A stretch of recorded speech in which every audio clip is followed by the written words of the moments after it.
Okay, so we're just looking around the churchyard at Blidworth, St Mary's Church.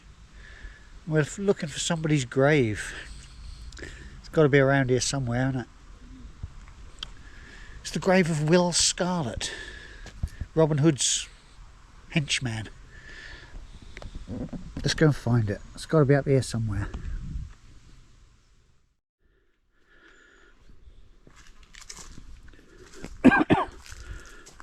Okay, so here we are. This strange little monument tucked between all these ancient yew trees. I can't read anything on there. Well, this is supposed to be the resting place of Will Scarlet.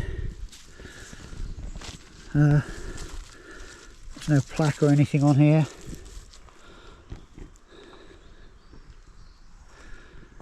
So yeah, there you go. Just a quick one, that. The grave of Will Scarlet. If ever he existed. He might not have even existed.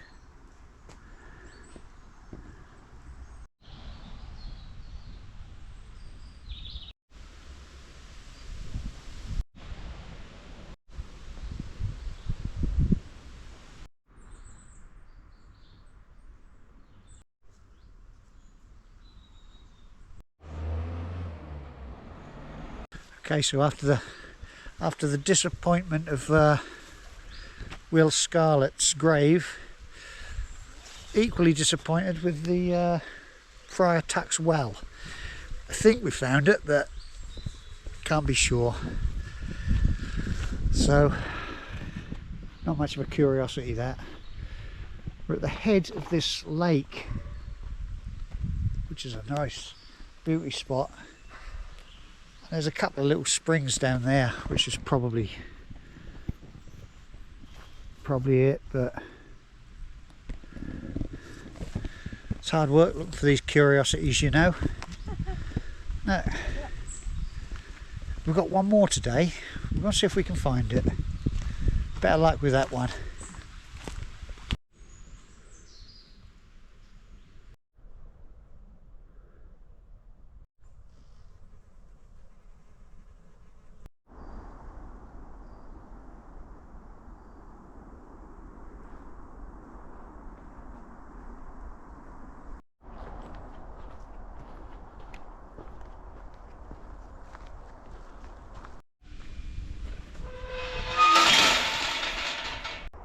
How do, folks? Just walking through Thieves Wood, I believe it's called, and we're heading for the A60, and we're on the lookout for a curiosity. It's a memorial stone. It's right beside the road. It's pretty difficult to find, apparently. We'll find it, don't you worry about that.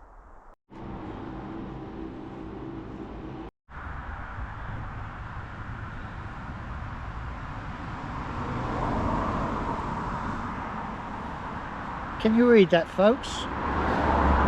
Can you read that? This is the spot where a young girl was murdered in 1819. Elizabeth Shepherd.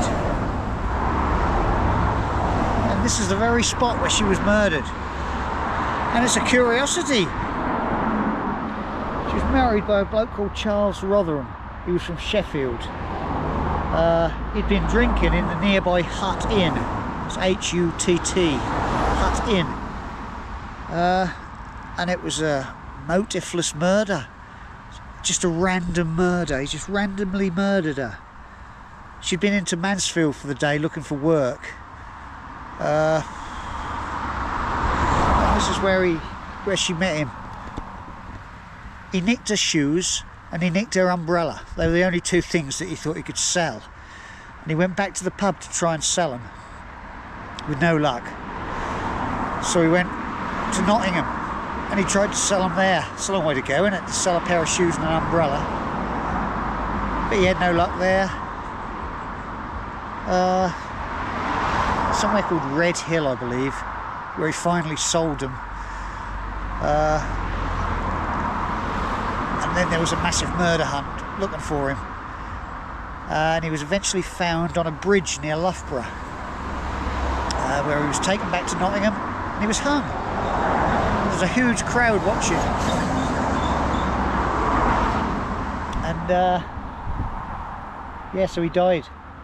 Charles Rotherham. Now, the story gets even more spookier. The whole place here is supposed to be haunted now, isn't it? Whenever the stone is moved or anything happens to it, there's been several eerie sightings of an eerie, ghostly figure hanging around here. So that was her, wasn't it? Elizabeth Shepherd. It was hit by a car once. I suppose it was up further higher up on the bank. It was hit by a car and they moved it down here. And there was more ghostly goings on after that. So yeah, that's it. At last, we have, what do we call it?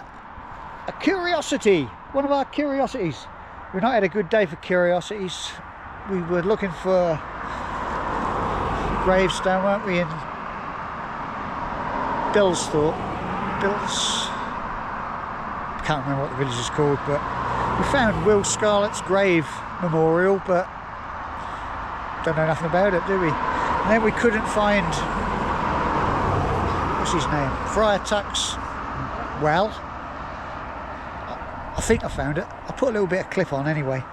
So that's another curiosity out of the way. We're on the very busy A16 Mansfield to Nottingham road here, and as I say, very busy. There's nothing coming either way.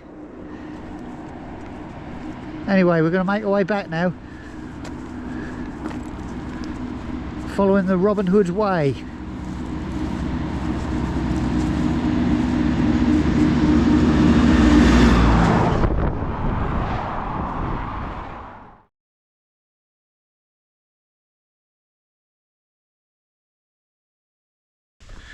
Morning, playmates. How we diddling? Hope you're well. Back out again today. Back out on the collection of curiosities. Hoping to find a few more today so I can finish off this little video for you. It was alright yesterday, wasn't it? Bit disappointing. Couldn't find that well. Little John's well. Found Will Scarlet's grave, but didn't really know anything about it to tell you anything about it. What's the other one? Elizabeth Shepherd's memorial by the roadside there. That was a success, wasn't it? So it weren't all in all, it's not a bad day. Well, we've come out to West Yorkshire today, just outside Wakefield, parked up in Walton, a little place called Walton. Come along with us. We're going to find a couple of curiosities here.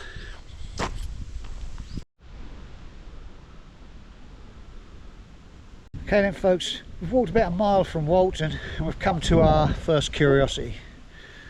Well, I say we've come to it, we've been following it for the last mile. It's this wall. This is, let's touch it. This is the first curiosity of the day. It's Charles Watertons wall. What's so special about a wall, you say? Well, actually this is quite a special wall. It's a 3-mile wall. It goes all the way around his estate back in the day, a couple hundred years ago. Yeah, a 3-mile wall. It's grade 2 listed, so it's a protected thing. It's been patched up a few times. So yeah, Watertons wall.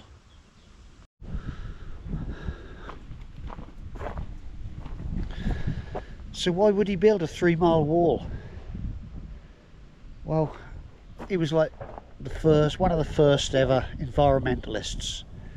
And behind this wall, on his estate, he built one of the first nature reserves in the whole country.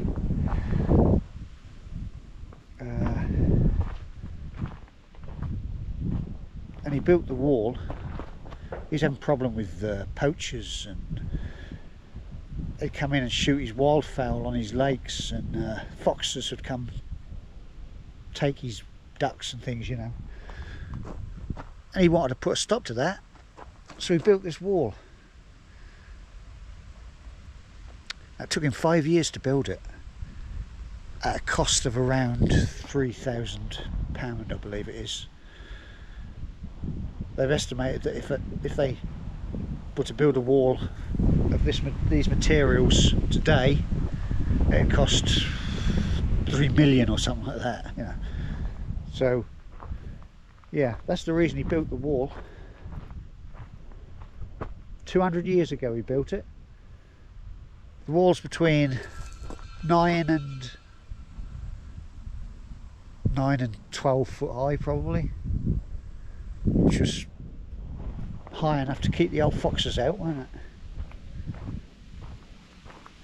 Obviously it has been damaged in a few places, and it's a bit lower, but all in all it's quite a structure. Yeah, Charles Waterton's wall. We've got to follow it for quite a way to our next curiosity.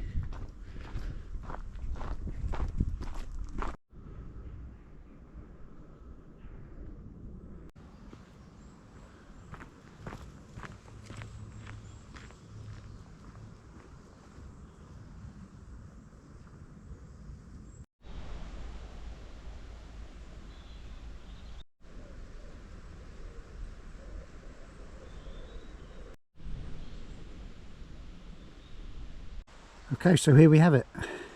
Curiosity number 2. It's Charles Waterton's watchtower.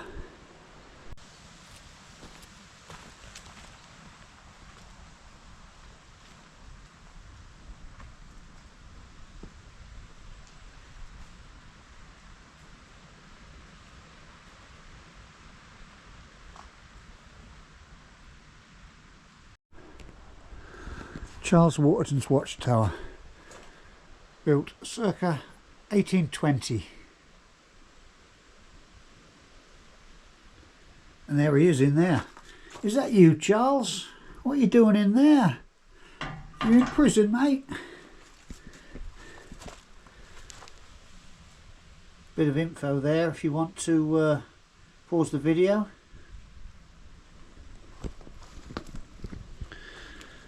So what did he need a watchtower for?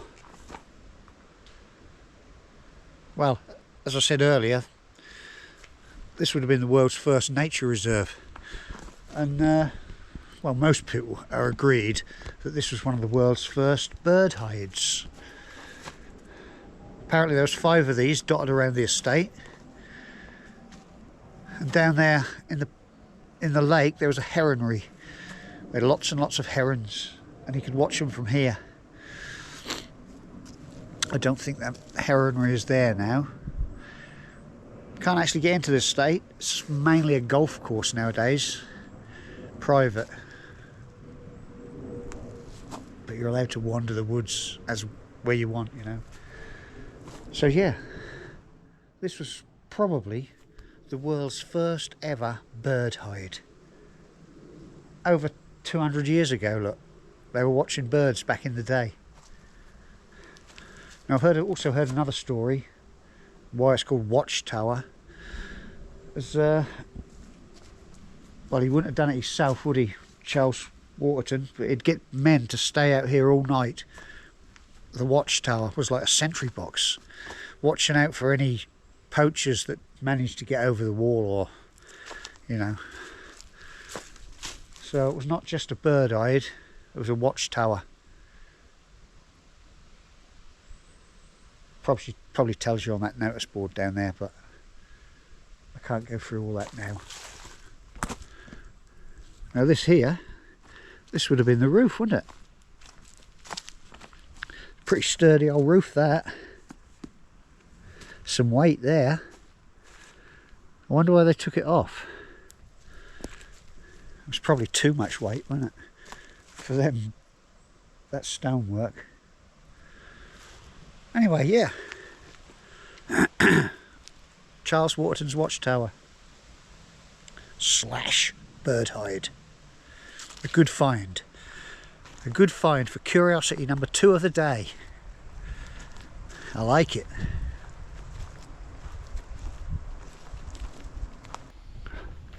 Have you heard of John Gullys? No? Well, stick around. We're going to walk back to the car, short drive, and we're going to go and find his grave. John Gullys. I'll tell you all about him when we get there. Hello everybody. Parked up in High Ackworth now. We've come to see if we can find John Gullys' grave. So who was John Gullys? Well, he was born in Bristol in 1783 and he died in Durham in 1863. He was a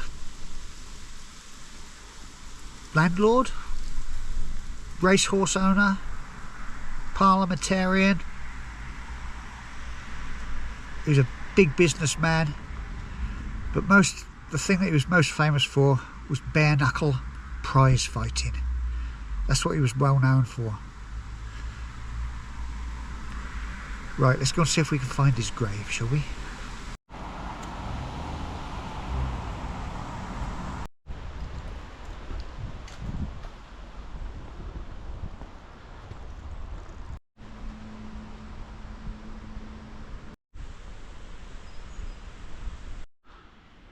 Okay, I've been all around the churchyard with no luck finding it, but it's over this wall in a little private area. This is the resting place of John Gullys. Oh, what a shame he can't actually get to it. I mean, it's like a private like a farm there, and there's a drive come down here and a gateway there in their farmyard. So it looks like I can't get to it.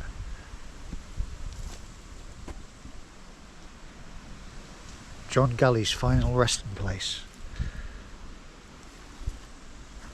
Okay, so it's said that his bare knuckle fighting began when he was a teenager. And he went to Lansdowne Fair with his brother and father. And they watched a man called, hang on, I'm going to have to check this. Watched a man called John 16-String Jack ran.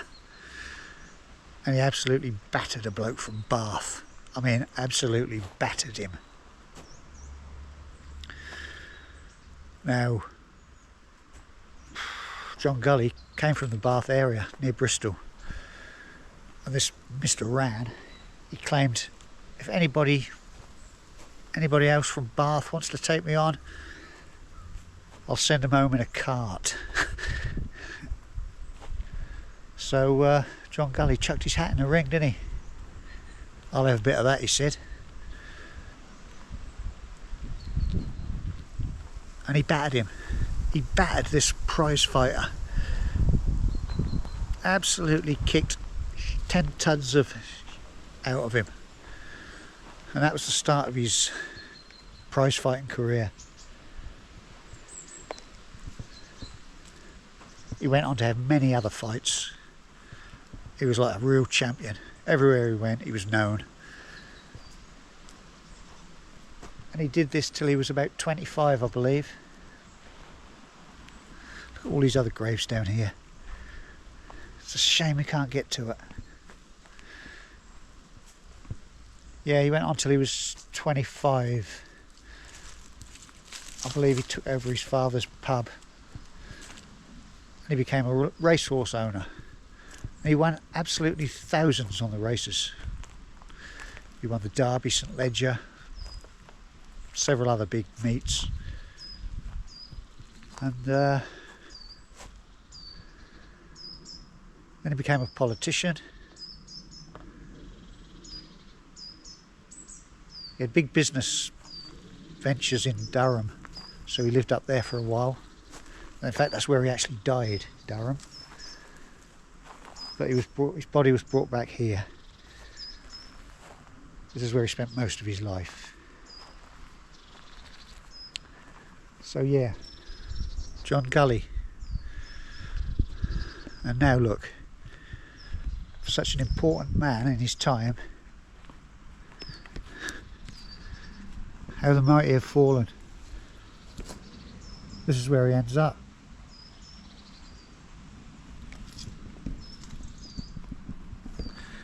Okay, so there's not much to see here. We'll head back to the car now. It's raining a little bit. Oh, I'm glad I had a look for it anyway.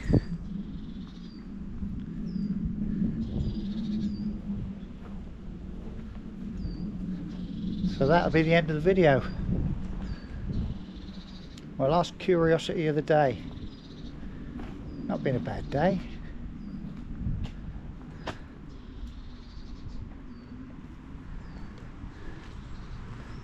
Join me on the next one, probably in about a week's time. Still got plenty more curiosities to check out. Bye. See you on the next one, mate.